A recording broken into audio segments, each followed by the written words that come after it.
Hello everyone, welcome back to my channel smart sociology success.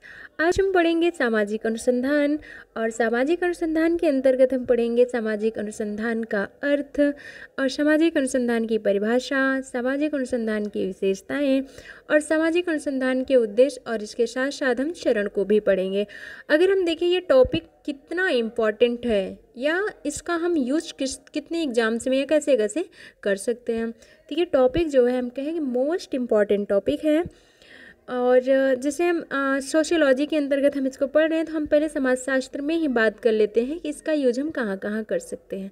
तो sociology में हम इसका जो बीए फाइनल आपका होता है, बीए फाइनल में हम इसका यूज कर सकते हैं, और बीए फाइनल के साथ साथ एमए प्रीवियस ईयर जो है उसमें हम इसका यूज कर सकते हैं। और इसके साथ साथ जो एनटीए नेट का पेपर होता है, वो समाजशास्त्र में जो सिलेबस है नेट का, उसकी जो दूसरी यूनिट है, उसका दूसरी यूनिट ही पूरी रिसर्च की है। और इसके साथ साथ एनटीए नेट का जो फर्स्ट पेपर होता है, इसमें भी अनुसंधान पूछा जाता है। और क्लास में भी वही बीए एमए इन सब में भी पूछा जाता है। तो सबके लिए टॉपिक जो है मोस्ट इम्पॉर्टेंट होता है। तो हम देख लेते हैं कि सामाजिक अनुसंधान का अर्थ क्या है। ये हमारा रिसर्च हम किसे कहते हैं। सबसे पहले हम रिसर्च क्या है या रिसर्च का अर्थ क्या है। तो रिसर्च की जब भी हम बात करते हैं तो पहले हम रिसर्च वर्ड को ही समझ लेते हैं। रिसर्च वर्ड है क्या। तो रिसर्च जो है हमने इसको दो भागों में बांट लिया है। पहला वर्ड क्या है हमारा री, और दूसरा क्या है सर्च। री का क्या अर्थ होता है, तो री का जो अर्थ है वो क्या है बार बार, और सर्च का अर्थ क्या है खोजना। यानी कि बार बार किसी चीज़ को हम ढूंढ रहे हैं, किसी चीज़ को खोज रहे हैं। तो बार बार क्रमबद्ध तरीके से हम जब ढूंढते हैं तो क्या कहलाता है, हमारा रिसर्च कहलाता है। मतलब जैसे कि जब हम किसी भी तथ्य की, किसी भी घटना की, उसके संबंध में हम बार बार खोजने की कोशिश करते हैं क्रमबद्ध तरीके से, तो वह रिसर्च कहलाता है, यानी क्या अनुसंधान कहलाता है।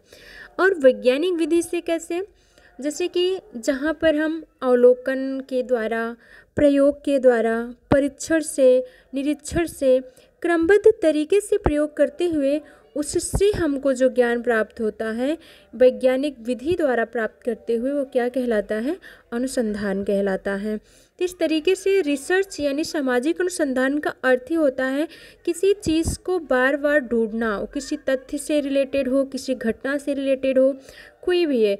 क्योंकि इसमें जैसे कि हम देखते हैं, कहते हैं कि नए तथ्यों की खोज और पुराने तथ्यों के सत्यापन के लिए जो हम करते हैं, कार्य ढूंढते हैं, वो क्या कहलाता है, हमारा रिसर्च कहलाता है। अब देखते हैं हम आगे।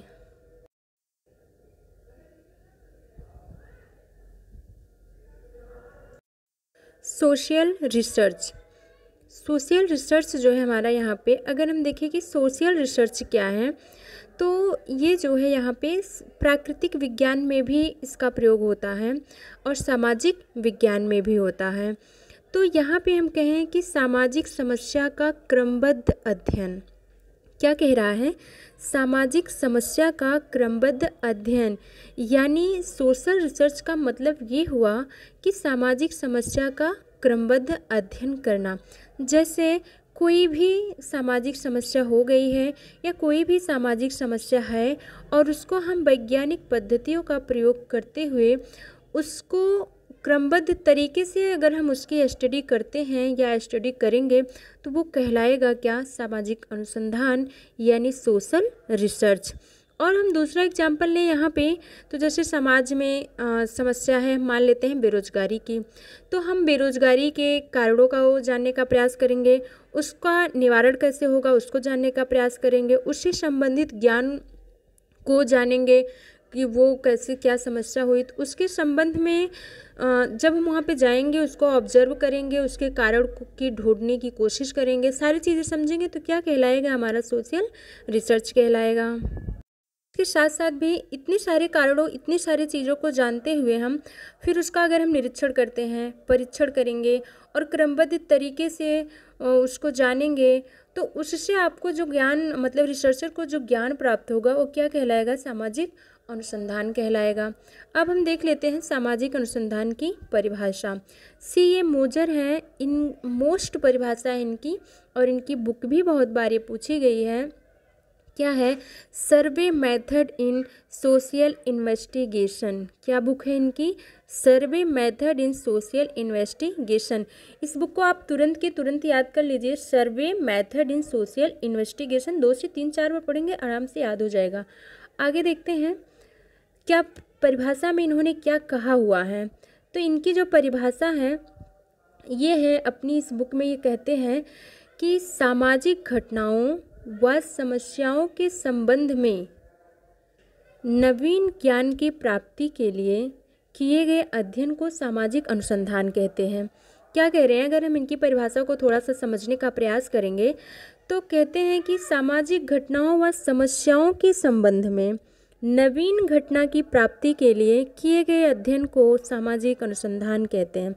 जैसे सामाजिक समस्या घटना के बारे में कुछ नया जानना है, जब हम उसकी स्टडी करेंगे तब वो क्या कहलाएगा, सामाजिक अनुसंधान कहलाएगा। इस परिभाषा का तात्पर्य यही निकलता है। देखते हैं दूसरी परिभाषा और किसने क्या परिभाषित किया हुआ है।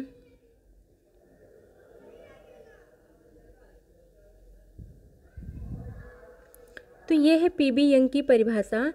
इन्होंने क्या कहा है, P.B. यंग ने कहा है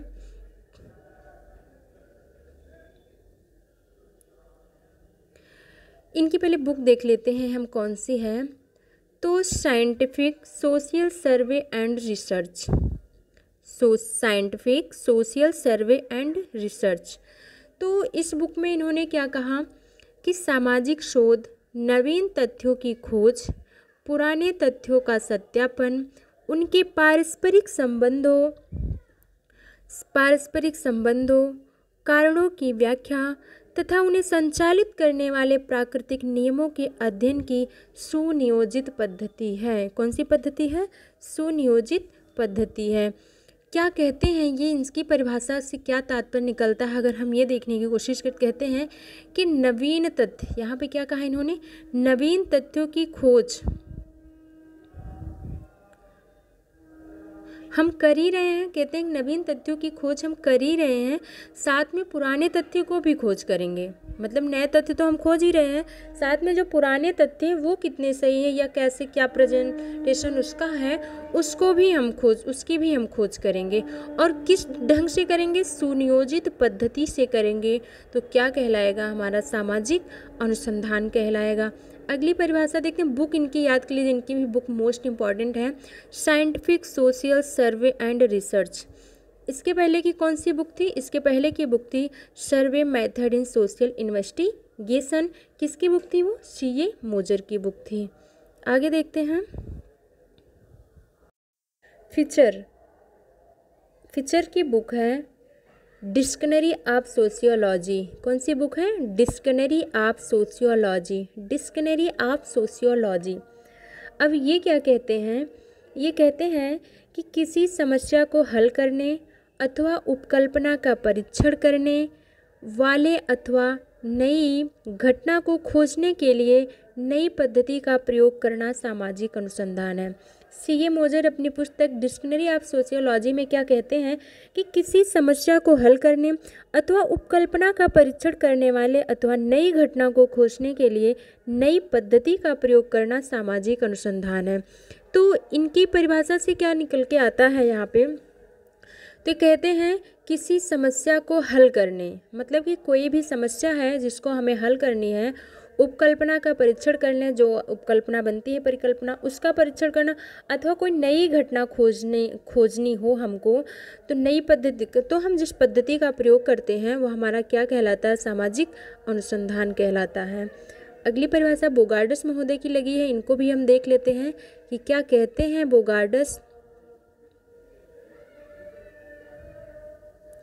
बोगार्डस की परिभाषा है, एक साथ रहने वाले लोगों के जीवन में क्रियाशील अंतर्निहित प्रक्रियाओं की खोज ही सामाजिक अनुसंधान है। क्या कहते हैं, एक साथ रहने वाले लोगों के जीवन में क्रियाशील अंतर्निहित प्रक्रियाओं की खोज ही सामाजिक अनुसंधान है। यानी एक साथ, चाहे एक समुदाय हो, चाहे एक समूह हो, चाहे एक समाज हो, कुछ भी हो, तो उनके जीवन में मतलब कौन कौन सी प्रक्रियाएं क्रियाशील रहती है, उसका हम इस तरीके से अध्ययन करते हैं तो क्या कहलाता है, हमारा सामाजिक अनुसंधान कहलाता है। देखते हैं रेडमैन एंड मोरी ने क्या कहा है। तो इनकी परिभाषा जो है, इनकी भी बुक है जो मोस्ट इम्पॉर्टेंट बुक मानी जाती है। इनकी बुक है romance and research. Romance and research, जैसे रेडमैन इनका नाम शुरू है, ऐसे इनकी बुक भी शुरू है, रोमांस एंड रिसर्च। तो ये क्या कहते हैं, कहते हैं नवीन ज्ञान प्राप्त करने के क्रमबद्ध प्रयास को हम सामाजिक अनुसंधान कहते हैं। क्या कहते हैं, नवीन ज्ञान प्राप्त करने के क्रमबद्ध प्रयास को हम अनुसंधान कहते हैं। इन्होंने सीधा लिखा हुआ, इसमें कुछ समझना ही नहीं है, एकदम क्लियर भाषा में लिखा हुआ है।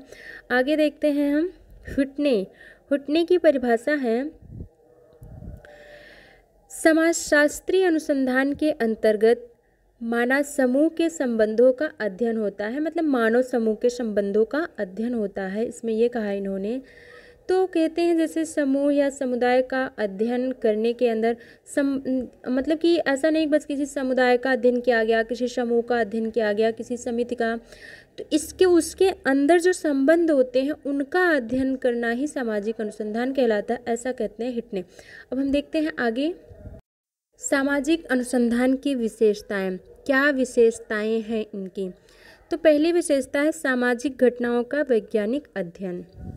यानी जो सामाजिक घटनाएं हैं या किसी भी तरह से कोई मेथड यूज नहीं होता है, सामाजिक अनुसंधान तभी कहलाएगा जब हम उसमें वैज्ञानिक मेथड का प्रयोग करेंगे। मतलब कोई भी घटना को हम, कोई भी घटना का कुछ भी कारण संबंध कुछ भी ढूंढ रहे हैं, जब तक हम उसमें किसी मेथड का प्रयोग नहीं करेंगे तब तक वह वैज्ञानिक अध्ययन नहीं कहलाएगा। तो किसी न किसी हमें वैज्ञानिक पद्धति का प्रयोग करना ही पड़ेगा। दूसरा है हमारा नवीन तथ्यों की खोज, पुराने तथ्यों का सत्यापन। हम जैसे कि पूर्व में परिभाषा के माध्यम से ही पढ़ते आ रहे हैं कि नए तथ्यों की खोज, पुराने तथ्यों का सत्यापन, कि केवल हमें सिर्फ और सिर्फ नवीन तथ्य की ही खोज नहीं करनी चाहिए, साथ ही साथ में हमको पुराने तथ्यों का भी सत्यापन करना चाहिए कि वो कितने सही हैं। तो इस तरीके से मतलब कि नए तथ्यों का, नई चीज़ों की खोज करते हुए हमको पुराने तथ्यों की खोज करनी चाहिए। जैसे हम कहें कि समाज में कुछ भी प्रचलित है तो हमें जानना चाहिए या हम जानना चाहते हैं। जैसे अगर हम किसी समाजशास्त्री के किसी भी सिद्धांत को लेते हैं, जैसे हमने दुर्खीम को ले लिया, दुर्खीम का सिद्धांत क्या समाज पर लागू होगा या नहीं लागू होगा, तो इस तरीके से हम करते हैं। वो तो बहुत पुरानी चीज़ है, बहुत पहले दुर्खीम ने कह दिया है, लेकिन अब हम आज के समाजों पे उसको लागू करें तो क्या वो लागू होती है कि नहीं लागू होती है। इस तरीके से हमको पुराने तथ्यों का भी सत्यापन कर लेना चाहिए। तीसरा कह रहा है कि भविष्य में होने वाली घटनाओं ने तथ्यों के मध्य संबंधों का अन्वेषण। क्या कह रहा है, तथ्यों के मध्य संबंधों का अन्वेषण, यानी जो तथ्य हैं, तथ्यों के मध्य जो संबंध पाए जाने, क्या संबंध पाए जाते हैं, ताकि मतलब कि तथ्यों के मध्य संबंधों का अन्वेषण, मतलब कि तथ्यों के मध्य वह जो संबंध पाए जाते हैं, तो क्या संबंधों के बीच में, मतलब कि संबंधों के बीच में क्या संबंध पाए जाते हैं, जो संबंध पाए जाते हैं क्यों पाए जाते हैं, ताकि व्यवस्था जो है वो बनी रहे। अगला क्या कह रहा है, भविष्य में होने वाली घटनाओं की अनुमानित जानकारी। जो सामाजिक अनुसंधान है, सामाजिक अनुसंधान के द्वारा ही भविष्य की जानकारी मिलती है कि भविष्य में कौन सी घटनाएं घटित हो सकती हैं। जैसे अगर हम ले लें यहाँ पे संयुक्त परिवार को ले लें, तो आज हम देख रहे हैं कि संयुक्त परिवार का कहीं ना कहीं विघटन हो रहा है। तो हम अनुमान लगा सकते हैं या आगे के लिए कह सकते हैं कि धीरे धीरे संयुक्त परिवार कम हो जाएंगे। तो यह क्या हुआ, हम इसके आधार पे अनुमान लगा ले रहे हैं। आगे क्या है, भौतिक घटनाओं की भांति सामाजिक घटनाओं के पीछे के नियमों की खोज। क्या कह रहा है, कह रहा है भौतिक घटनाओं की भांति सामाजिक घटनाओं के पीछे के नियमों की खोज। मतलब कि नियम की खोज करना, जो समाज को बनाए रखती हैं उनको भी जानने की कोशिश करती हैं। ये घटनाएं या फिर ये सामाजिक अनुसंधान के द्वारा। फिर इसके आगे है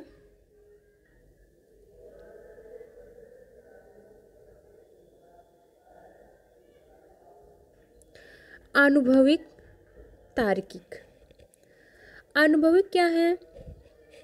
जब किसी भी घटना को हम जा कर के करते हैं, उसका निरीक्षण, परीक्षण, सत्यापन, सारी चीज़ों को हम करते हैं। जैसे रिसर्चर जो अनुसंधान करता होता है, जब खुद जा कर के निरीक्षण परीक्षण करता है तो उसको एक अनुभव प्राप्त होता है। तार्किक क्या है? तार्किक मतलब कि कोई भी चीज़ हम जब लॉजिकल तरीके से जानते हैं तो क्या कहलाता है? तार्किक कहलाता है। मतलब वैज्ञानिक पद्धति के द्वारा तर्क के आधार पर ही निष्कर्षों को हम निकाल पाते हैं। और विज्ञान में तर्क तो है ही, तो कोई भी चीज़ हम यहाँ पे किसी चीज़ का निष्कर्ष किसी घटना के आधार को निकाल रहे हैं तो वैज्ञानिक पद्धति के द्वारा और तर्क के आधार पर ही हम निष्कर्ष को निकाल सकते हैं। तो ये हमारा हो गया तार्किक। अब देखते हैं आगे, सामाजिक अनुसंधान के उद्देश्य।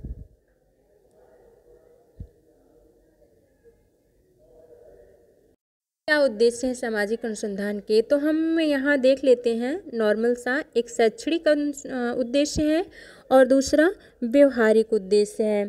शैक्षणिक उद्देश्य का तात्पर्य यहाँ पे होता है ज्ञान प्राप्त करना और व्यवहारिक का तात्पर्य यहाँ पे होता है समस्या समाधान करना। जैसे अगर हम यहाँ पे शैक्षणिक की बात करें, सिर्फ इसका यूज हम वहाँ पे करेंगे जहाँ पर समस्या समाधान का कोई मतलब ना हो, केवल ज्ञान प्राप्त करने के उद्देश्य से ही हम वहाँ जाएं। मतलब जैसे हम पढ़ते हैं इसको सैद्धांतिक भी कह सकते हैं हम, सैद्धांतिक। तो सैद्धांतिक क्यों कर सकते हैं? जैसे कि हमें वहाँ पे ऐसा ना हो कि हम जा रहे हैं, वहाँ की समस्या जो होगी उसका हम समाधान करेंगे। नहीं, वहाँ पे हमको ऐसा कुछ नहीं करना, बस हमको नॉलेज लेना है, हमको ज्ञान प्राप्त करना है। तो क्या कहलाता है? शैक्षणिक या फिर सैद्धांतिक कहलाता है। और दूसरा ये जो है हमारा व्यवहारिक, समस्या समाधान का मतलब ये तब क्या जाता है, समाज में कोई समस्या हो तो एक समाजशास्त्री जब समस्या का समाधान ढूंढता है और फिर उसमें उसे अप्लाई करता है तब वो क्या कहलाता है? व्यवहारिक कहलाता है। मतलब इसमें जो समस्या होगी उसका इसमें समाधान ढूंढा जाएगा। इसमें समाधान नहीं, बस इसमें ज्ञान प्राप्त किया जाता है। इसलिए समाधान करने, सारी चीज़ों को करने से व्यवहारिक है और ये सैद्धांतिक। इससे और किसी चीज़ों से मतलब नहीं होता है, बस ज्ञान प्राप्त करने से ही मतलब होता है। देख लेते हैं सामाजिक अनुसंधान के चरण। ये है हमारे सामाजिक अनुसंधान के चरण। सामाजिक अनुसंधान के चरण का जो पहला मोस्ट इम्पॉर्टेंट है वो है समस्या चुनाव। मतलब कोई भी सामाजिक अनुसंधान में कुछ भी कार्य आप करने जाएंगे तो सबसे पहले आपको समस्या का ही चुनाव करना है। तो उसमें पहले समस्या क्या है आपको उसका चुनाव कर लेना है। फिर उस चीज़ को किस क्षेत्रों में हम अप्लाई कर सकते हैं या किस क्षेत्र का हम चुनाव कर सकते हैं, समस्या के बाद आपको क्षेत्र का चुनाव करना पड़ता है। तीसरा पॉइंट है हमारा संबंधित साहित्य का अध्ययन। मतलब क्या होता है, इसके पहले हम देखते हैं क्या किसी ने कोई भी व्यक्ति कोई भी अनुसंधान करता है इससे पहले अध्ययन किया है। तो संबंधित साहित्य का अध्ययन कर लेते हैं। अपना पॉइंट टू पॉइंट वही नहीं रखते हैं लेकिन थोड़ा सा आइडिया मिल जाता है या देख लेते हैं। तो तीसरा पॉइंट हमारा क्या है? संबंधित साहित्य का अध्ययन है। और फिर क्या है? उपकल्पना निर्माण। उपकल्पना मतलब जब हम समस्या का चुनाव कर लेते हैं, क्षेत्र का चुनाव कर लेते हैं, संबंधित साहित्य का अध्ययन कर लेते हैं, फिर हम किसका निर्माण करते हैं? उपकल्पना का निर्माण करते हैं। चौथे स्टेज पे आती है हमारी उपकल्पना। और इसके बाद क्या आता है? इसके बाद है विधियों उपकरणों का चुनाव। मतलब कि कौन सी विधि का हम प्रयोग करेंगे, किन उपकरणों को हमको यूज करना है, इसका हम चुनाव कर लेते हैं परिकल्पना के बाद। फिर क्या होता है? तथ्य संकलन, वर्गीकरण, सत्यापन, संपादन। मतलब कि क्या करते हैं, हमारा पहला पॉइंट क्या है? समस्या का चुनाव, फिर क्षेत्र का चुनाव, फिर संबंधित साहित्य का अध्ययन, फिर उपकल्पना निर्माण, फिर विधियों उपकरणों का चुनाव, फिर तथ्य संकलन, फिर वर्गीकरण, फिर संपादन। और इसके बाद सारणीयन, संपादन के बाद सारणीयन है, जो डेटा प्रेजेंट किए जाते हैं उसके लिए यहाँ पे सारणीयन का प्रयोग किया जाता है। और एक दो पॉइंट है, देखते हैं। ये हमारा सत्यापन, विश्लेषण, संदर्भ सूची और प्रकाशन। संदर्भ सूची वैसे एकदम लास्ट में आती है। इस तरीके से हमारा जो है क्या था, सामाजिक अनुसंधान, अर्थ, विशेषताएं और चरण, परिभाषा कंप्लीट होती है। आगे के वीडियो में हम बात करेंगे कि किन विधियों का और कैसे प्रयोग किया जाता है। इसके बाद हम सोशल रिसर्च यानी सामाजिक अनुसंधान जो है, जितना भी समाजशास्त्र में पूछा जाता है A to Z यहाँ पे कंप्लीट करेंगे ताकि कोई दिक्कत ना हो। Thanks for watching video. हाँ, कोई आपकी क्वेरी हो आप कमेंट बॉक्स में ऐड कर सकते हैं, और इससे रिलेटेड आपको और कोई वीडियो चाहिए तो कमेंट बॉक्स में ज़रूर ऐड करें। Thanks for watching video.